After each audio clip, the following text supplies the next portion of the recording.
Special elections are, well, special.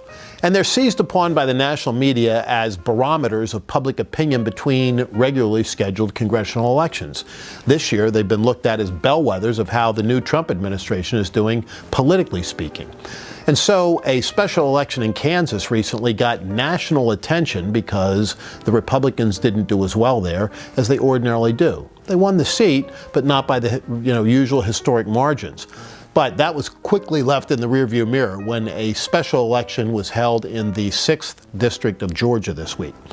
The seat once held by Newt Gingrich, Johnny Isakson, and most recently Tom Price was up for grabs, and a Democrat, Jon Ossoff, got nearly 50% of the vote, far and away more than any Republican, because on the Republican side there were a plethora of candidates, nearly a dozen, and probably 4 or 5 that were serious candidates and contenders. What was interesting was that under the unusual rules of Georgia for electing candidates, you need to get 50% in order to get elected, thus forcing a runoff on June 20th between Ossoff and the top Republican vote-getter, Karen Handel.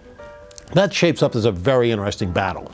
In the special election, Ossoff had nearly $10 million to spend on himself, almost all of it from outside the congressional district, which is kind of interesting because he himself lives outside the congressional district, an anomaly in the U.S. Constitution that allows that legally. Whether or not it works out politically, because we all believe that all politics is local, remains to be seen. The focus will now be on Ossoff, and he's got a lot of negative baggage, a very thin resume, the fact that he lives outside of the district, and some pretty far left-leaning support, whereas the contentiousness had been on the Republican side leading up to this point. And with the all politics is local mantra in mind, it's interesting to note that Karen Handel is a former county commissioner in Fulton County, the largest county in Georgia, and has some deep roots in the local community. But this is still anything but a sure thing for the Republicans. It's a seat that has historically been pretty strongly Republican. Tom Price won it far and wide last November, but Donald Trump just squeaked by Hillary Clinton, although Mitt Romney and John McCain had both won there by deep into double digits.